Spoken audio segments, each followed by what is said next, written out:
Judge Maxwell Chen sat straight in his high-backed chair, scanning the crowded courtroom with practiced composure. Proxima Station's judicial sector always smelled faintly of recycled air and the subtle scent of too many humans packed into a space designed for efficiency rather than comfort. Through the transparent ceiling dome, the rusty glow of Proxima Centauri cast everything in a perpetual sunset hue, a constant reminder that they were humanity's furthest permanent outpost, 4 light-years from Earth. "Next case," Chen called out, his voice carrying the weight of 15 years on the bench. A holographic display flickered to life before him, projecting case details in clean blue letters.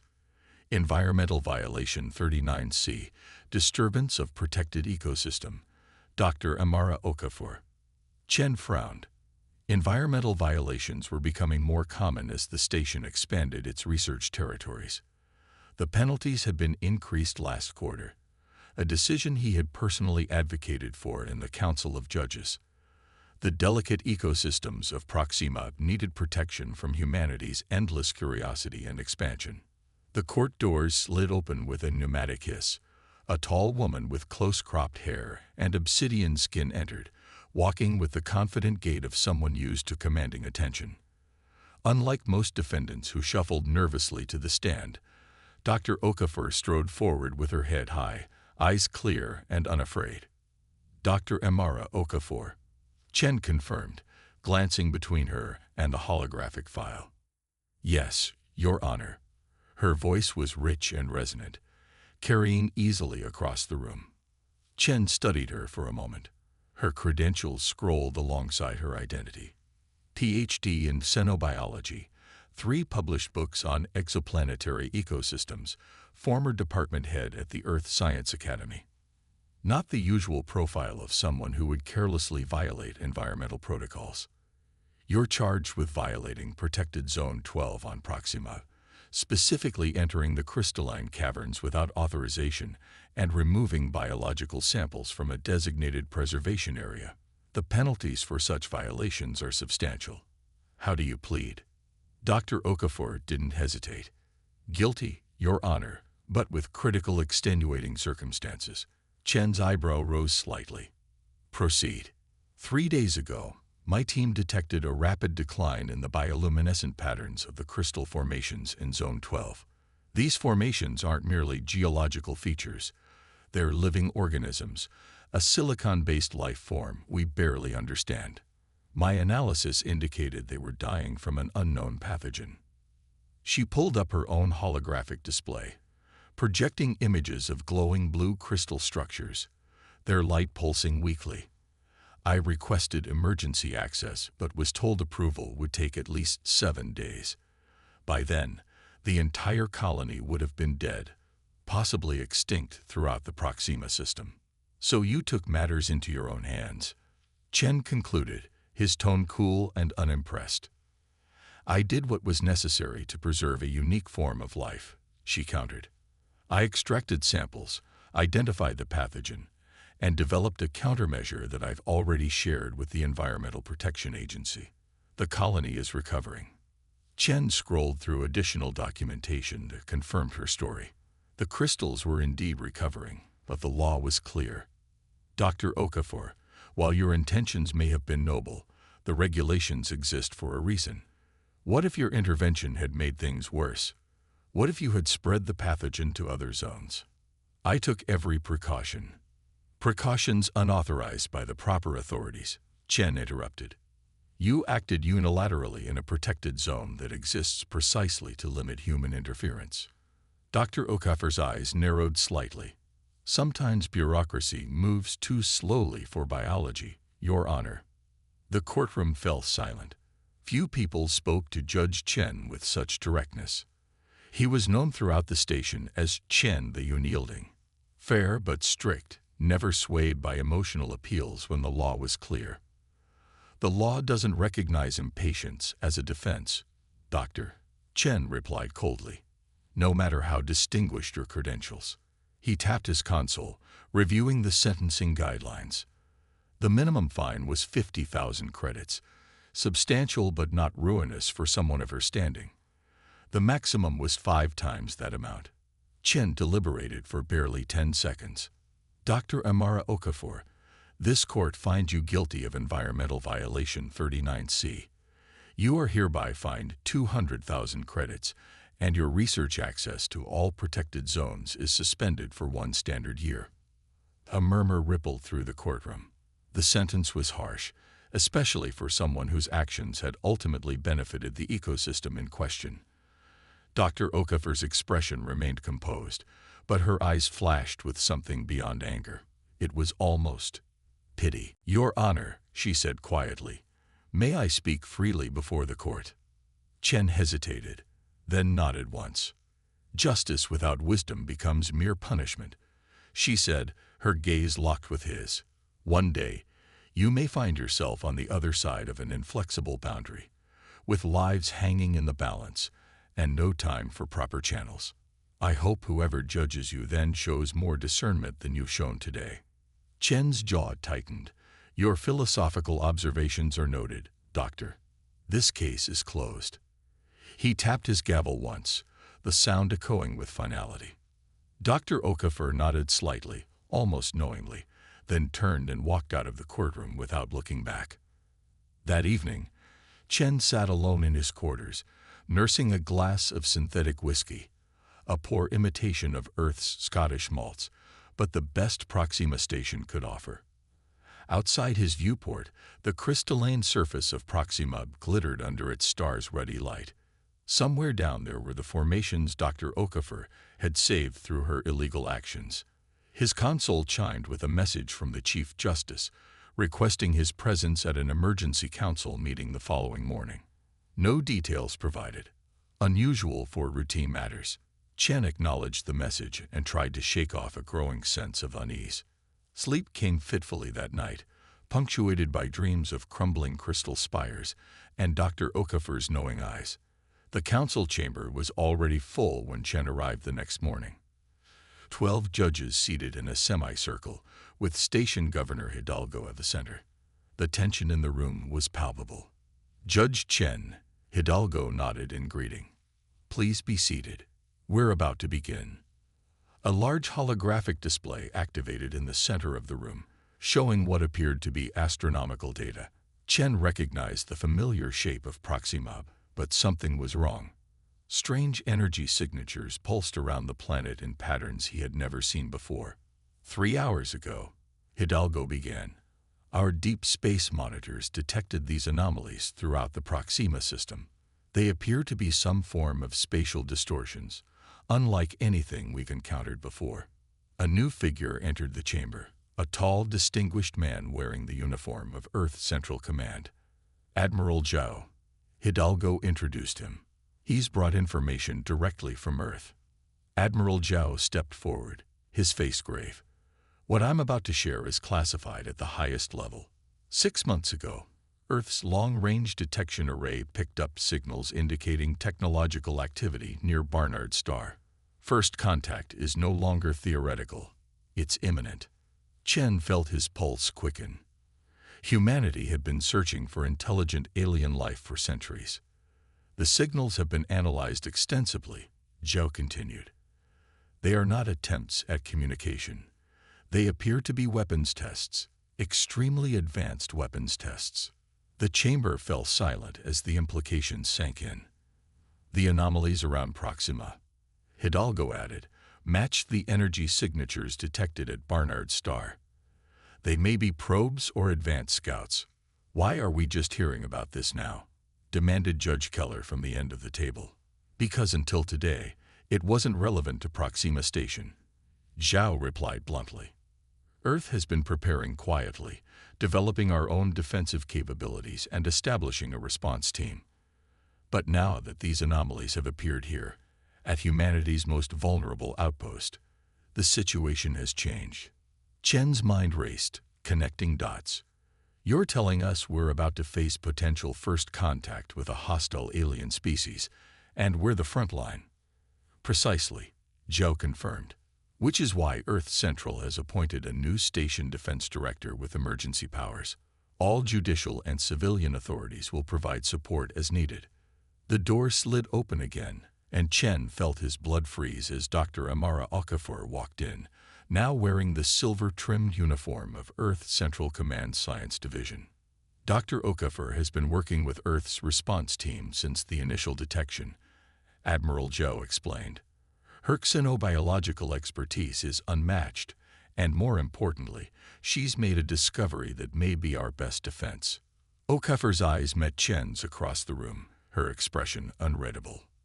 The crystalline life forms indigenous to Proxima, she said calmly, appear to have evolved in response to these same energy signatures. We believe they may be remnants of a previous visitation. The pathogen killing them wasn't natural, it was engineered. A test to see if the crystals still retained their defensive properties. Chen sat in stunned silence as the implications became clear. Dr. Okafor hadn't just saved an alien species, she might have preserved humanity's best hope against an extraterrestrial threat. As of this moment, Admiral Zhou announced, Dr. Okafor has full authority over all station resources, including judicial enforcement. Okafor stepped forward, surveying the room of shocked faces. When her gaze settled on Chen, there was no triumph or smugness, only resolute determination. Judge Chen, she said evenly, I'll need your help. Whatever our previous differences, your expertise in station law will be essential for what's coming next. I trust you'll set aside personal feelings in service to something greater. Chen stared back at the woman he had fined and censured just yesterday, the woman who now held the fate of the station, perhaps of humanity, in her hands. The woman who had warned him about finding himself on the wrong side of an inflexible boundary. Of course, Director Okafor, he said finally, his voice steadier than he felt. I serve Proxima Station and its people. Okafor nodded once, then turned to address the full council. The anomalies are increasing in frequency. We have reasons to believe we have less than 10 days before direct contact. I need full cooperation from every department. As the meeting dissolved into urgent planning sessions, Chen remained seated, watching Dr. Okafor command the room with natural authority. Only yesterday, she had stood before him as a defendant. Today, the entire station's survival might depend on her. Outside the viewport, the anomalies pulsed in the darkness, drawing closer to humanity's fragile outpost. Beyond Justice. Part 2. Crisis and Redemption. 6 months had passed since the anomalies first appeared in the Proxima system. 6 months of frantic preparation, sleepless nights, and the strange new reality of living under the constant threat of alien contact.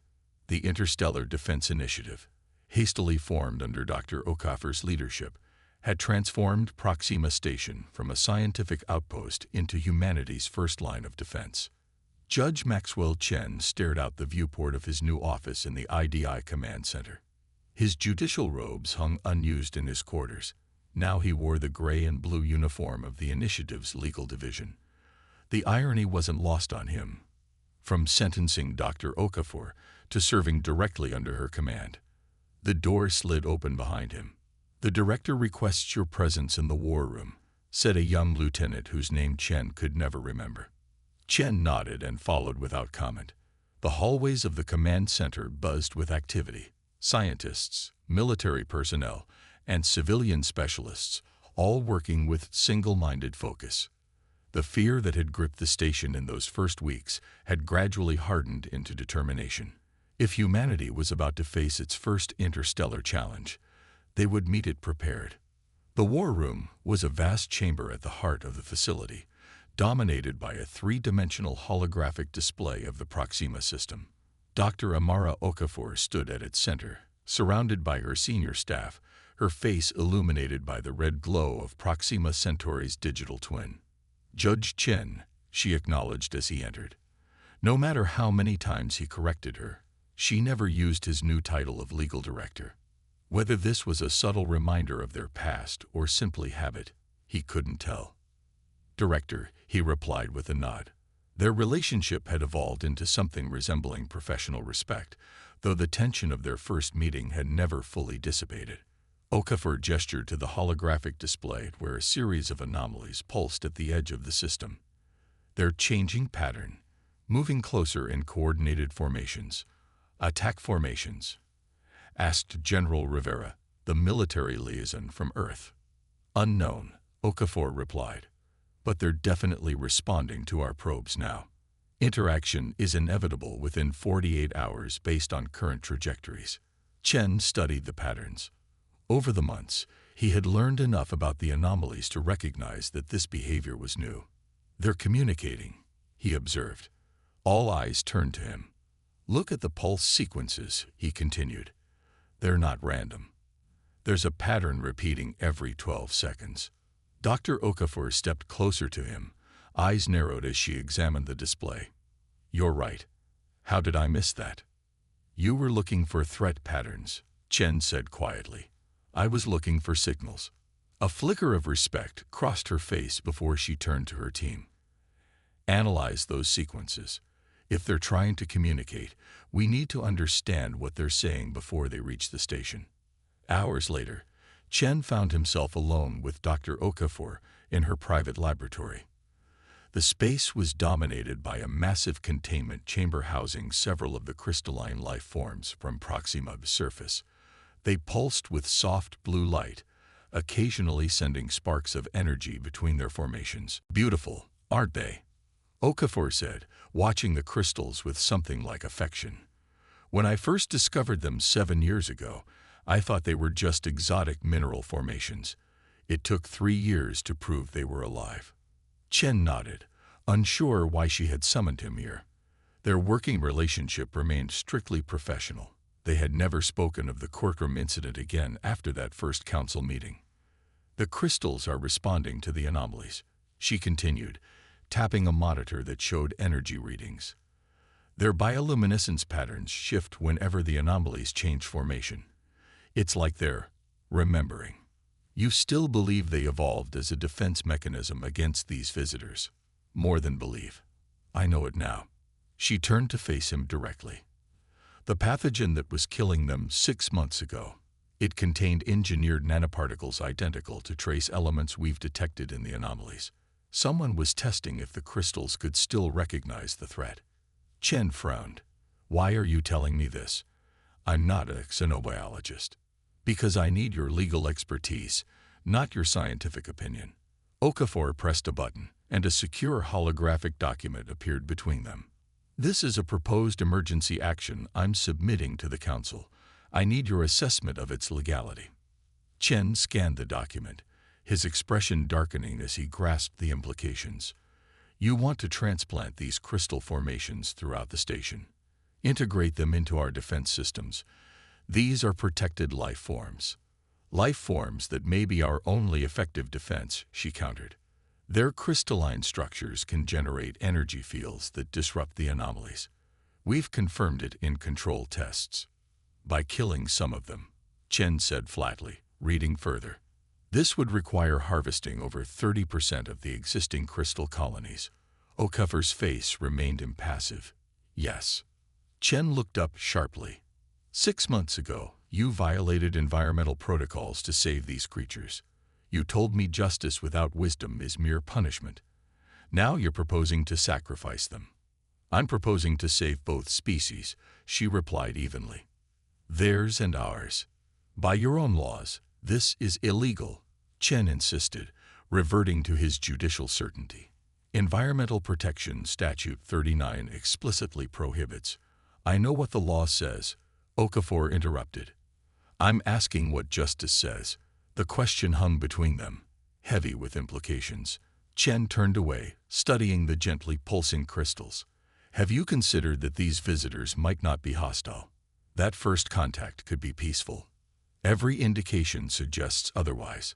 The weapon's signatures at Barnard's Star could be misinterpreted, Chen finished. We've been wrong before about alien intentions. Okafor's expression softened slightly. That's why I'm asking you, Judge Chen. Not because I expect you to rubber stamp this proposal, but because I trust your judgment. If there's another way, I want to find it. The admission caught Chen off guard. After 6 months of professional distance, this was the first time she had expressed anything resembling trust in him. Before he could respond, Alarms blared throughout the station. The laboratory's displays flashed red as emergency protocols activated. Director Okafor to Command Center immediately, the station AI announced. Unknown objects have breached outer defense perimeter. They ran together to the war room, arriving to find organized chaos as officers reported from various sectors. 3 objects, approximately 20 meters in diameter each, reported the tactical officer. They've positioned themselves equidistant around the station. Energy readings are off the charts but stable. Weapons? Demanded General Rivera. Unknown, sir. They're not emitting anything recognizable as weapon signatures, but they're generating some kind of field that's interfering with our sensors. The main display showed 3 silver-blue spheres hovering in space around Proxima Station, pulsing with the same rhythmic patterns they had observed in the anomalies. They're waiting, Chen murmured. Okafor glanced at him. For what? For us to respond. Chen stepped closer to the display. The pulse patterns. They're repeating the same sequence we detected earlier, but amplified. If they wanted to attack, they could have done so already. Okafor studied the pattern, then made a decision. Send the crystalline response pattern, the one we recorded from the largest formation. Her officers exchanged uncertain glances but complied. The station's communication array transmitted the recorded energy pattern of the crystal life forms toward the alien spheres. For several tense moments, nothing happened. Then, simultaneously, all 3 spheres changed their pulse patterns. The new rhythm was complex, almost musical in its variations. They're responding directly to the crystal pattern, Okafor said quietly. This confirms my theory. They've encountered these life forms before. But as what? Chen asked. Prey? Predator? Symbiote? Before anyone could theorize further, the holographic display flickered, then reformed into a new image, a 3-dimensional representation of interlocking crystalline structures, rotating slowly in space.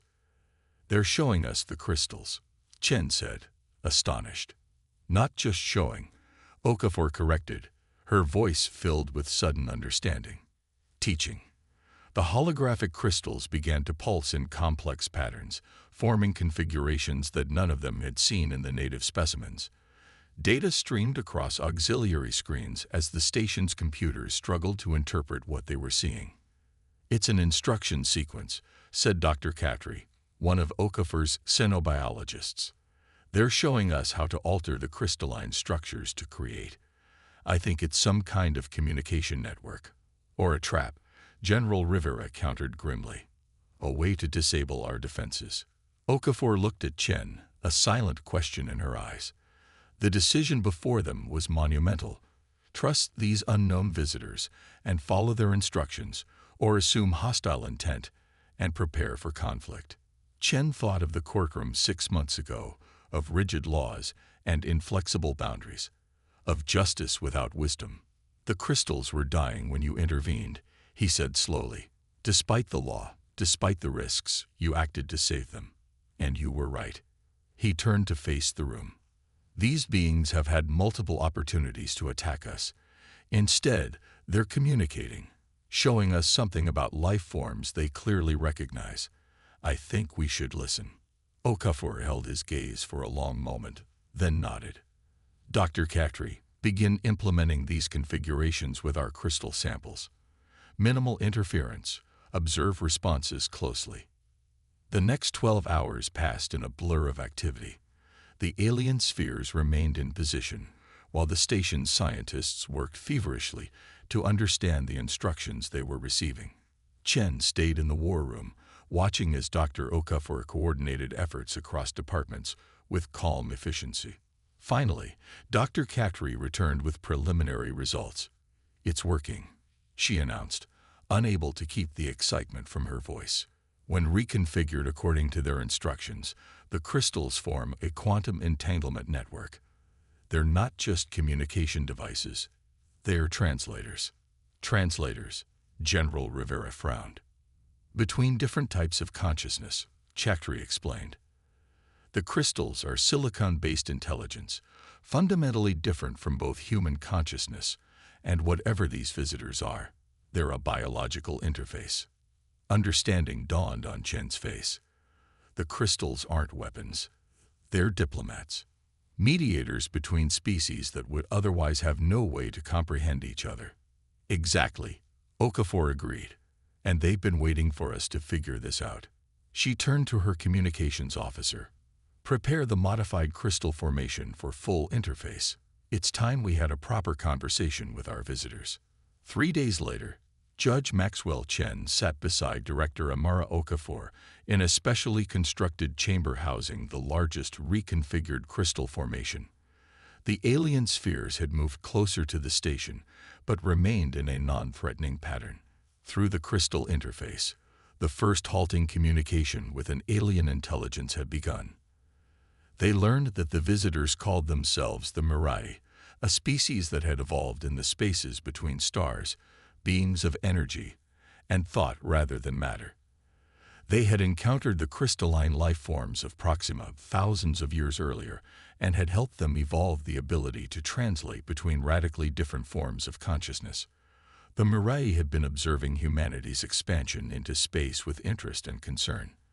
They weren't preparing weapons at Barnard's star, Chen said quietly as they processed this information. They were attempting to establish a communication node, like the one we've created here. Okafor nodded, her expression thoughtful. Our fear nearly led us to catastrophic misunderstanding. If we had deployed weapons instead of listening, we still might have, Chen admitted, if you hadn't questioned your own certainty, if you hadn't asked for a different perspective. She turned to him, a small smile playing at the corners of her mouth. You mean if I hadn't asked a stubborn judge to tell me I was wrong? Chen found himself returning the smile. Justice without wisdom is mere punishment. Wisdom without justice is mere sentiment. Perhaps we need both. The crystal between them pulsed, interpreting their exchange for the watching Mirai. A sense of approval radiated through the interface, not in words but in feeling. They're impressed by our capacity to reconsider our assumptions, Okafor translated. Apparently, it's rare among emerging species. Most either attack or run. Humanity has its moments, Chen replied dryly. The following weeks brought rapid developments as communication with the Mirai expanded. They offered knowledge about space travel, energy technologies, and the existence of other intelligent species among the stars. In return, they studied human culture, art, and ethics with fascination. One evening, Chen found Okafor alone in the crystal chamber, deep in conversation through the interface. They're leaving tomorrow, she said without turning around. They've established the permanent communication node and taught us how to maintain it. They'll return in one standard Earth year. Chen nodded, feeling a strange mixture of relief and disappointment. What happens now? To the station, to the initiative. We'll be reconfigured as humanity's first interstellar relations agency. She finally turned to face him. Earth Central wants me to continue as director, and they've requested that you remain as legal advisor. Apparently, your perspective has been noted. Chen raised an eyebrow. Serving under the woman I once fined for environmental violations, my judicial colleagues will never let me hear the end of it. You could return to the bench, she offered. I'm sure they'd reinstate you. He considered this for a moment, looking at the gently pulsing crystals that had changed everything. No, he said finally. I think I've learned something about the difference between law and justice. I might be more useful here. Okafor studied him thoughtfully. You know, in all these months, you've never asked why I didn't fight your ruling. I had the connections to appeal, possibly even get the fine dismissed. Why didn't you? Because sometimes we need to be reminded of our limitations, she said simply. Even when we're right about the big things, we can be wrong about how we pursue them. I broke the law, whatever my reasons. You upheld it, whatever your rigidity. We were both doing what we believed was right. Chen nodded slowly. And now? Now we've both seen beyond our limitations, she said, extending her hand. Justice and wisdom together. I think humanity will need both where we're going. As Chen took her hand, the crystal beside them, pulsed with warm blue light, translating their understanding into something the stars themselves might comprehend.